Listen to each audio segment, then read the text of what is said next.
Supreme court SC వర్గీకరణ పైన కీలకమైన తీర్పు ఇచ్చింది. పంజాబ్కు సంబంధించినటువంటి వర్గీకరణ కేసులో ఈ చారిత్రాత్మక తీర్పును జస్టిస్ అరుణ్ మిశ్రా ఇచ్చారు. ఈ తీర్పులో సుప్రీంకోర్టు చెప్పింది ఏంటంటే, రాష్ట్రాలు కూడా ఎస్సీ షెడ్యూల్ కులాల్ని వర్గీకరించవచ్చు అని. ఇప్పటిదాకా ఉన్నది ఏంటంటే 2004లో చిన్నయ్య జడ్జిమెంట్ అని కేసులో ఈ సుప్రీంకోర్టు ఇచ్చిన తీర్పు ఏంటంటే, ఇది ప్రెసిడెన్షియల్ లిస్టు షెడ్యూల్ కులాలు, అందువల్ల రాష్ట్రాలకు ఇలాంటి హక్కు లేదు, అంటే దీన్ని టింకరింగ్ చేసే హక్కు లేదు. ఎందుకంటే ఇది రాజ్యాంగరీత్యా రాష్ట్రపతి జారీ చేసే జాబితా గనక షెడ్యూల్ కులాల వర్గీకరణను, కులాలు కానీ తెగలు కానీ వీటి వర్గీకరణను కొరకు రాష్ట్రాలకు అధికారము లేదు అని సుప్రీంకోర్టు 2004లో తీర్పు చెప్పింది. దీనికి పూర్తి భిన్నంగా జస్టిస్ అరుణ్ మిశ్రా నాయకత్వంలోని 5 సభ్యుల ధర్మాసనం రాష్ట్రాలు వర్గీకరణ చేసుకోవచ్చు అని తీర్పు చెప్పాయి. అయితే ఈ రెండు కూడా 5 సభ్యుల ధర్మాసనమే. అంటే 2004లో ఇచ్చిన జడ్జిమెంటు 5 మెంబర్ కాన్స్టిట్యూషనల్ బెంచ్, ఇది కూడా 5 మెంబర్ కాన్స్టిట్యూషనల్ బెంచ్. అందువల్ల దీనిని 7 సభ్యుల ధర్మాసనానికి రెఫర్ చేశారు. ఇప్పుడు తీర్పు రావాలి. ఇది ఎందుకు కీలకం అంటే, మన రాష్ట్రంలో మాదిగ దండోరా ఏర్పడము, ఎంఆర్పిఎస్ మాదిగ రిజర్వేషన్ పోరాట సమితి కృష్ణ మాదిగ నాయకత్వంలో పెద్ద జన సమీకరణ జరగడము, చాలా కాలంగా మన రాష్ట్రంలో రాజకీయ పార్టీలన్నీ కూడా షెడ్యూల్ కులాలను వర్గీకరించాలి అనే డిమాండ్ చేస్తున్నాయి. గతంలో వర్గీకరణ జరిగి మళ్ళీ కోర్టు తీర్పుతో ఆగిపోయాయి. సో ఇప్పుడు ఈ సుప్రీంకోర్టు తీర్పుతో ఇమీడియట్గా వర్గీకరణ జరగకపోయినా, ఎందుకంటే ఇది 7 సభ్యుల ధర్మాసనానికి రెఫర్ చేశారు కనుక, బట్ డెఫినెట్గా ఎస్సీ వర్గీకరణ డిమాండ్కు బలం పుంజుకుంది. ఎస్సీ వర్గీకరణ ఎందుకు అవసరము? ఎస్సీస్ కానీ ఎస్టీస్ కానీ ఇప్పటికే బీసీలలో వర్గీకరణ మన రాష్ట్రంలో ఉంది. సో ఏబిసిడీలుగా ఇందులో కూడా వర్గీకరణ ఎందుకు అవసరము? నేను గతంలో కూడా చాలా స్పష్టంగా ఎస్సీ వర్గీకరణ పైన ఇది న్యాయమైన డిమాండు, రాజ్యాంగబద్ధంగా ఇది యాక్సెప్టబుల్ అని కూడా చెప్పాను. అనేక వసంత్ కుమార్ కేసులో జస్టిస్ చిన్నపరెడ్డి, త్రిలోక్నాథ్ కోషా కేసులో Jammu Kashmir versus Triloknath కోషా case, Indira Sahani case, అలాగే state of Kerala versus NM Thomas case, ఇలా చాలా కేసులు ఉటంకిస్తూ కూడా ఈ వర్గీకరణను రాజ్యాంగం అంగీకరిస్తుంది అని చెప్పాను. సో మరి ఇప్పుడు కూడా జస్టిస్ అరుణ్ మిశ్రా దాదాపు ఇదే అంశం చెప్పాడు. ఇందులో మొదటి అంశం ఏంటంటే, ఈ వర్గీకరణ వల్ల ఏ కులానికి రిజర్వేషన్లు తొలగవు. అంటే ఏ వర్గానికి రాజ్యాంగ భాషలో కులమనము, కులము వర్గము అని ఏదన్నా కానివ్వండి, ఫండమెంటల్ పాయింట్ ఏ షెడ్యూల్ కులాల్లో చెందిన ఎవరికి కూడా ఈ వర్గీకరణ వల్ల రిజర్వేషన్ పోదు. అందువల్ల జస్టిస్ అరుణ్ మిశ్రా నిన్న ఇచ్చిన తీర్పులో ఏమంటాడంటే, ఇది టింకరింగ్ కాదు, అందువల్ల రాష్ట్రపతి విడుదల చేసిన జాబితాలో జోక్యం చేసుకోవడం కాదు, ఉన్నంతలో ఒకరికి ప్రిఫరెన్స్ ఇవ్వడం వల్ల ఇది ఏ రకంగా రాష్ట్రాలు రాజ్యాంగ ఉల్లంఘన జరపవు. అందువల్ల ఇచ్చేది ప్రిఫరెన్సే తప్ప ఎక్స్క్లూజన్ కాదు. అంటే ఎవరికి రిజర్వేషన్లను అమలు కాకుండా చర్యలు తీసుకోవడం లేదు. కేవలం రిజర్వేషన్లు అందరికీ ఉంటాయి, అందులో కొంతమందికి ప్రత్యేక ప్రాధాన్యత ఉంటుంది. వర్గీకరణ అంటే ఎవరిని తీసివేయరు, అందరూ ఉంటారు రిజర్వ్ కేటగిరీలోనే, అందులో కొందరికి ప్రాధాన్యత ఉంటుంది వాళ్ళ వెనుకబాటుతనం ఆధారంగా. అందువల్ల ఇది రాజ్యాంగబద్ధమే అని జస్టిస్ అరుణ్ మిశ్రా తీర్పు చెప్పారు. ఈ తీర్పులో చాలా కీలకమైన వ్యాఖ్యలు చేశారు. ఎందుకంటే రిజర్వేషన్లే అసమానతలు సృష్టించినప్పుడు ఆ అసమానతల్ని తొలగించడం అనేది ఈ వర్గీకరణ వల్ల సాధ్యమవుతుంది. అందువల్ల ఈ సబ్ క్లాసిఫికేషన్ అనేది సమానత్వం అనే రాజ్యాంగ సూత్రానికి కొనసాగింపు. It is the right to equality అవుతుంది అని. ఎందుకంటే ఇవాళ షెడ్యూల్డ్ కులాలు, షెడ్యూల్డ్ తెగలు కూడా అందరూ సమానంగా లేరు.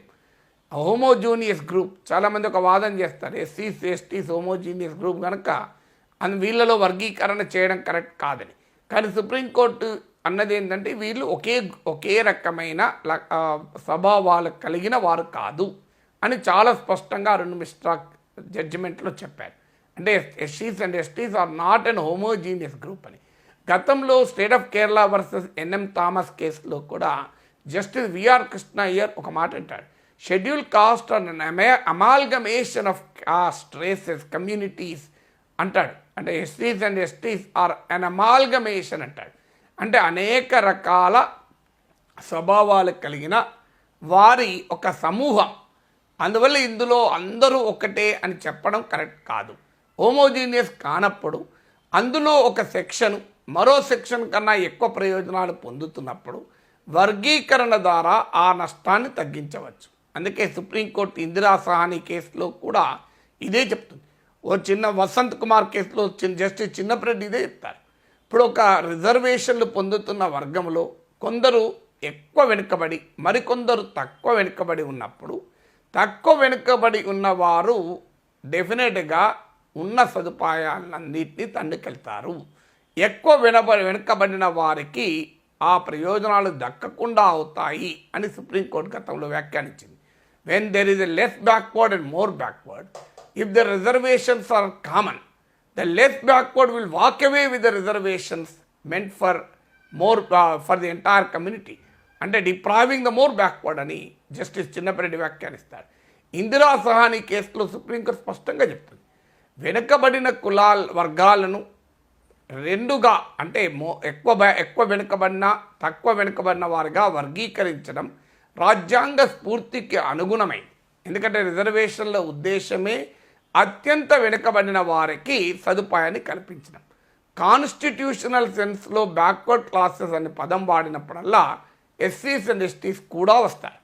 అందువల్ల చాలా క్లియర్గా వర్గీకరణను రాజ్యాంగబద్ధమని గతంలో సుప్రీంకోర్టు ఇందిరా సహాని జడ్జిమెంట్లో తీర్పు చెప్పింది, వసంత్ కుమార్ కేసులో తీర్పు చెప్పింది. ఎందుకంటే వెనుకబాటుతనం అనేది శాశ్వతంగా ఒకే రకంగా ఉండదు. రాజ్యాంగం అనేది ఈ వెనుకబడిన కులాల్లో వస్తున్న క్వాంటిటేటివ్ అండ్ క్వాలిటేటివ్ మార్పులకు అనుగుణంగా విధానాన్ని మార్చాల్సిన బాధ్యత అధికారం రాజ్యానికి ఉంటుంది అని సుప్రీంకోర్టు ఇప్పుడు పేర్కొంది. అందువల్ల వర్గీకరణ అనేది రాజ్యాంగ స్ఫూర్తికి అనుగుణమైంది. ఎందుకంటే రాజ్యాంగ స్ఫూర్తి ఏంటి, అత్యంత వెనుకబడిన వారికి బెనిఫిట్ కావాలన్నది రాజ్యాంగ స్ఫూర్తి. ఇక క్రీమీ లేయర్లోనైనా క్రీమీ లేయర్ పరిధిలోకి వచ్చిన వారికి, క్రీమీ లేయర్ దాటిన వారికి రిజర్వేషన్ ఉండవు. ఇక్కడ వర్గీకరణకు క్రీమీ లేయర్ కూడా తేడా. ఇప్పుడు క్రీమీ లేయర్ ఎలా పనిచేస్తుంది బీసీస్లో అంటే, ఆ క్రీమీ లేయర్ కన్నా ఎక్కువ ఆదాయం ఉన్న వారికి రిజర్వేషన్ సదుపాయం అందదు. కానీ ఇప్పుడు ఎస్సీ ఎస్టీ వర్గీకరణలో ఆ ప్రమాదం కూడా లేదు. అందరికీ రిజర్వేషన్లు ఉంటాయి, కొందరికి ఎక్కువ ఉంటాయి, అంతే తేడా. కొందరికి ప్రాధాన్యత ఉంటుంది, ప్రిఫరెన్షియల్ ట్రీట్మెంట్ ఉంటుంది. ఇప్పుడు ఉదాహరణకు ఎస్సీఏ, ఎస్సీబి, ఎస్సీసీ అని చేసాం.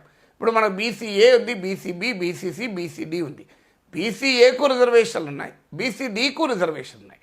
అయితే బీసీఏకు కొద్దిగా మెరుగైనటువంటి సహకారం ఉంటుంది, ఎందుకంటే వాళ్ళు మరింతగా వెనుకబడ్డ వారు. అందువల్ల రాజ్యాంగ స్ఫూర్తికి ఇది అనుగుణమైంది.